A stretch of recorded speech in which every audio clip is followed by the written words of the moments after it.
I'd like to welcome Dr. Bo Eklof, who is a worldwide leader in venous surgery and medicine. Dr. Eklof had obtained his MD in Sweden in 1962 and his PhD in 1972. He was the president for the American Venous Forum in 2004 and was working at the Straub Clinic and Hospital in Honolulu, Hawaii. He was also chief of the vascular center there. He has had more than 300 papers, book chapters, and review articles to his credit. He's one of the recognized pioneers in our field. Thank you for agreeing to this podcast. So, Dr. Eklof, you've had a long-standing interest in venous thrombosis. Can you tell us a little bit about your interest and how you got started?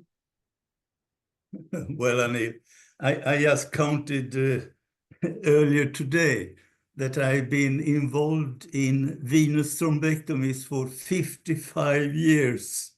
It's a long time. And, to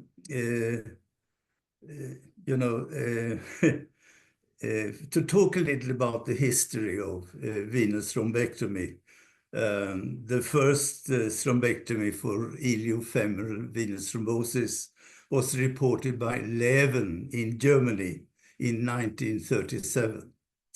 And John Homans, the well-known American surgeon, in Boston in 1940, based on the European experience, recommended the indications for thrombectomy, followed with heparinization at a meeting in Boston.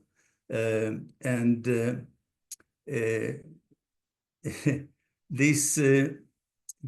real boost for thrombectomy came in the United States during the 50s and the 60s. I could go into the details of that, which I described in Bob Rutherford's book. But to make it very short, there come many positive reports from the United States during the 50s and the 60s. But from a flawed report from Lansing and Davis in 1968, the interest for venous thrombectomy was quelled, basically. One of those who did not believe in the negative attitude to venous thrombectomy was Jim DeWeese in Rochester, New York. After completing my surgical residency in Sweden in 1968, I was offered a fellowship in Strong Memorial Hospital at University of Rochester by Charles Robb. My research mentor at that time was Seymour Schwartz, a very well-known surgeon in the United States. I spent most mornings in the OR with Charles Robb and Jim DeWeese before I joined the animal lab at 9 a.m. Jim DeWeese stimulated my interest in venous disease and venous thrombectomy. When I returned to Lund University in Sweden in 1969, I introduced venous thrombectomy as an alternative to systemic thrombolysis. Thrombectomy was facilitated, of course, at that time by the Fogarty catheter. Thrombectomy, I was encouraged by a report from Jean Kunlin. Jean Kunlin was a French pioneer for femoral-popliteal bypass in 1949. And he gave a fantastic lecture on the use of a temporary arteriovenous fistula to improve the outcome in experimental venous reconstructive surgery. He did that in 1953. I visited him in Paris in 1974 and got his support to add an arteriovenous fistula after thrombectomy. At that time, I also visited Professor Jörg Vollmar, a leading vascular surgeon in Ulm, Germany, trained with Mike DeBakey, who used an arteriovenous fistula in experimental venous surgery. Together with my co-worker Eibert Einarsson, we operated 70 patients with thrombectomy and a temporary arteriovenous fistula for acute iliofemoral DVT at the University of Lund in 1974 to 79. The arteriovenous fistula was closed surgically after 6 weeks following an arteriovenogram from the non-thrombotic leg to evaluate the arteriovenous fistula and the thrombectomized iliac vein. We did several hemodynamic studies together with our radiologist Ulf Albrektsson. Einarsson also spent a fellowship in Rochester, New York, my old alma mater in the States, where he studied the effect of re-endothelialization of the thrombectomized iliac vein with an arteriovenous fistula in dogs, and found that the completely denuded vein was re-endothelialized after 4 weeks. A follow-up study of the patients in Lund after 10 months with clinical examination, venography, femoral venous pressure measurements, plethysmography, and foot volumetry showed that venous patency can be restored to a high extent with good clinical results. In 1978 to 81, I moved to Helsingborg as chairman of surgery at the hospital. Here we started a prospective randomized trial comparing thrombectomy and a temporary arteriovenous fistula plus anticoagulation with anticoagulation alone in patients with acute iliofemoral DVT with Gunnar Plate as the principal investigator. There were 31 patients in the surgical group and 32 patients in the conservative group. At 6 months follow-up, leg swelling, varicose veins, and venous claudication was more prevalent in the conservative group. Only 7% were free from post-thrombotic symptoms compared to 42% in the surgical group. Venography demonstrated good venous outflow in 35% in the conservative group compared to 76% in the surgical group. Open femoral veins with competent valves were recorded in 26% in the conservative group versus 52% in the surgical group. Our conclusion at that time was that thrombectomy and temporary arteriovenous fistula decreases early symptoms and preserves venous outflow and valvular function better than conservative treatment. Our results were published in the Journal of Vascular Surgery, the first issue, 1984.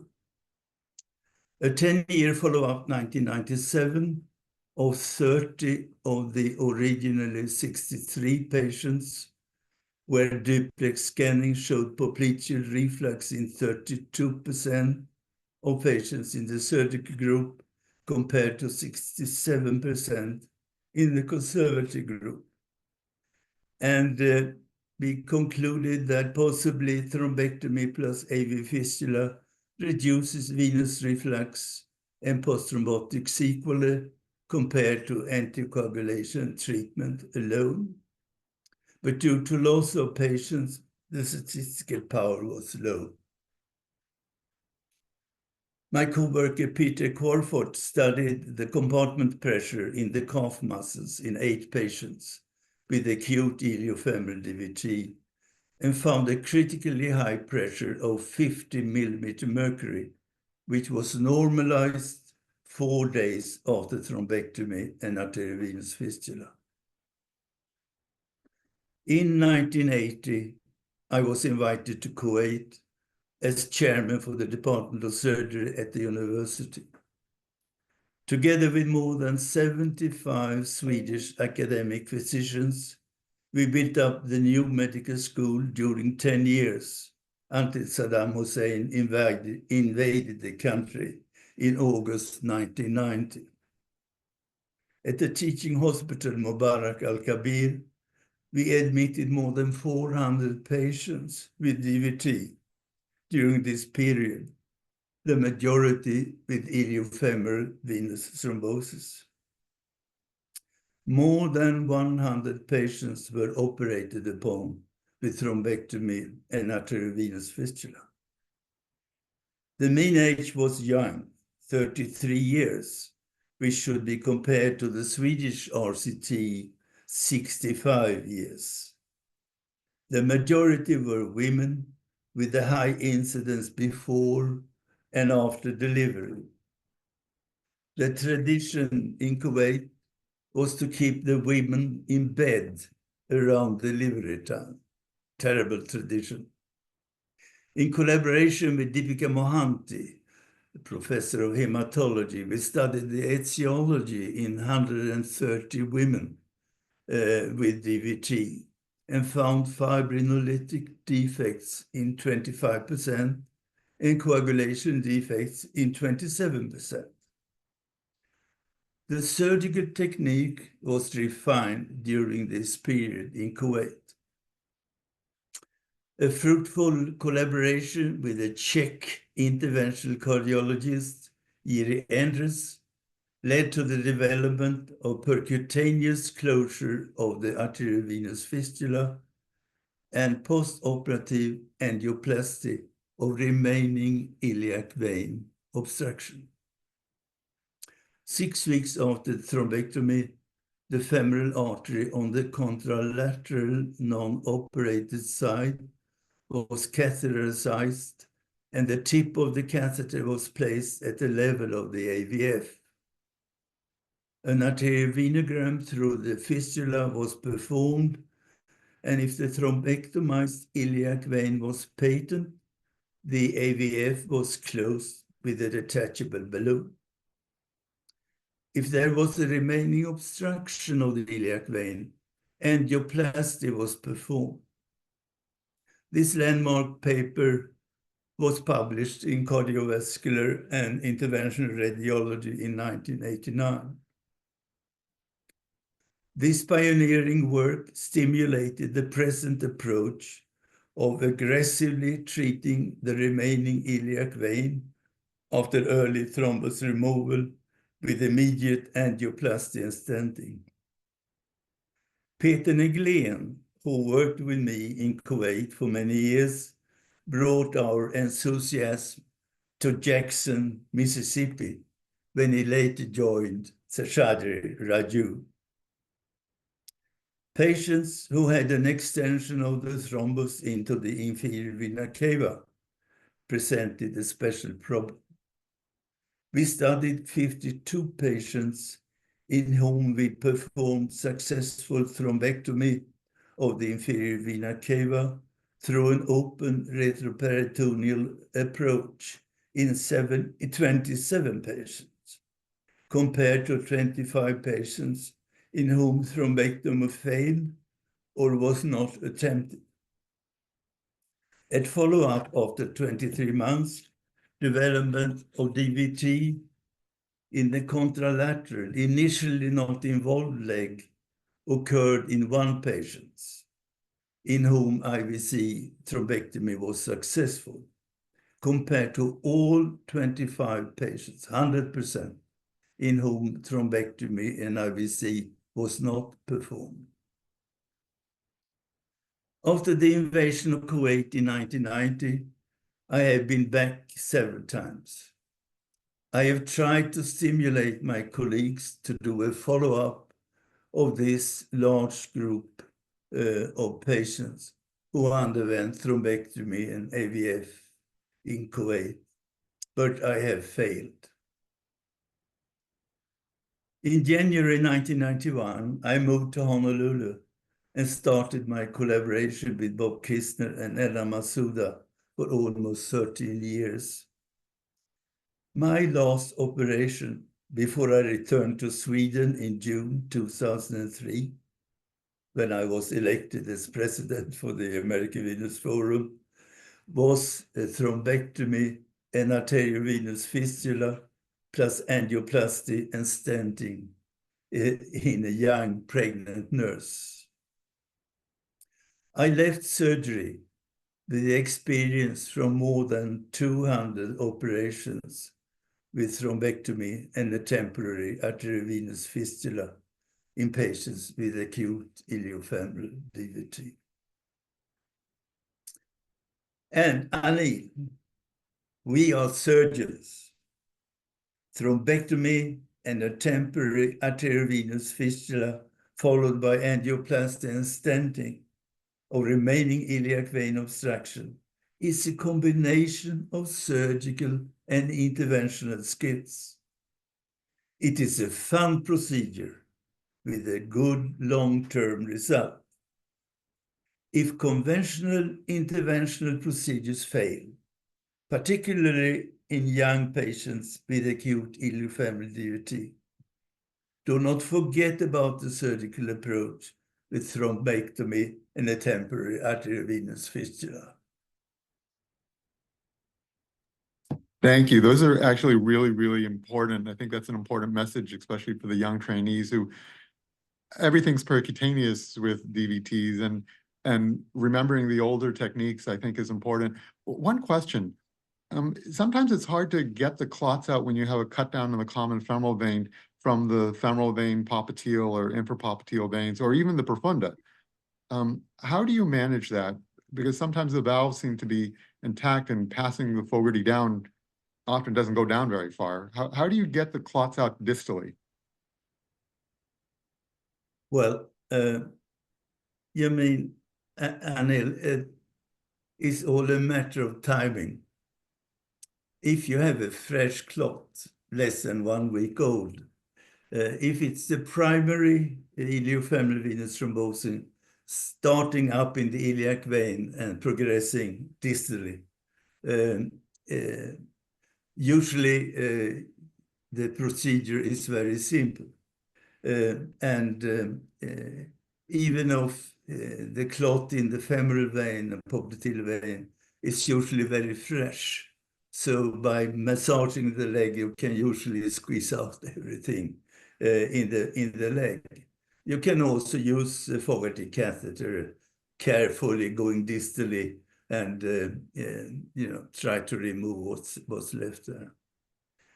In the secondary iliofemoral DVT, when it starts in the leg and moves up into the iliac system, the changes in the femoral-popliteal system is usually very old. And in a way, you have lost your chance for a thrombectomy in the femoral system. What we have done and recommended was that if you find that you cannot open up the femoral vein because of long-standing thrombosis in the femoral system, it is better to ligate the femoral vein after the deep femoral vein branches are opened up. There are many studies showing that you can divide the femoral vein. Even Homans did that in his time. And Bob Kistner has done a large study on this, that femoral vein can be occluded if it's not functioning, as long as you have the deep femoral system functioning. So, as I said, it's a matter of timing, and if it's a primary or the secondary system, so to speak. Dr. Camarota had also suggested using an Esmark to try to squeeze out, as you said, massage out the veins from the femoral popliteal segment. And we've had some moderate success with that. But as you said, mostly it's from the fresh clots. When it's been subacute to chronic, it's much harder. But I do agree with you. I think the deep femoral vein is an important component of this. And adding the fistula is brilliant. It really helps a lot, I think, in terms of the patency rate with a low flow system. So it really makes sense, and it's well tolerated. We really haven't had any complications from the fistula that initially we were concerned about. But if you put in a less than 4 millimeter fistula, they seem to do very well. The patients seem to tolerate it very, very well. We've had some patients who have refused to go back and have the fistula closed, and often they still are doing fine years later. So they still have a bruit in their groin, but they're perfectly happy. They don't want anything done because they're asymptomatic and they're doing fine. So I think those are all important key points, especially with the endovascular revolution, that we are surgeons, and using the open techniques should not be forgotten because it can be a valuable bailout. Thank you so much. So what message would you give for the young trainees who are just starting out and interested in developing these new technologies or pushing the envelope? What words of wisdom would you give that you've accumulated over so many decades? Well, Anil, I was lucky to have tutors, mentors like Jim DeWeese and Bob Kistner, of course, who taught me about the value of the venous system. My tutor, Charles Robb, wrote in the foreword to one of our books about how ridiculous it is that we have vascular surgeons who are not involved in more than arterial surgery. I think as a vascular surgeon, you are obliged to also be very much involved in venous disease and lymphatic disease, of course. So I hope that the young vascular surgeons not only use the catheters. I mean, they have to be aware of that they are surgeons from the beginning. And to do a venous thrombectomy, it sounds maybe complicated, but if you follow the descriptions, the rules, it's quite simple and it's very rewarding. And it should absolutely be part of the tools that we should have in this large group of patients with iliofemoral venous thrombosis. I mean, not everyone can be solved with the catheter. So get an interest into venous disease, not only thrombectomies, but the whole spectrum of venous disease, which is so exciting.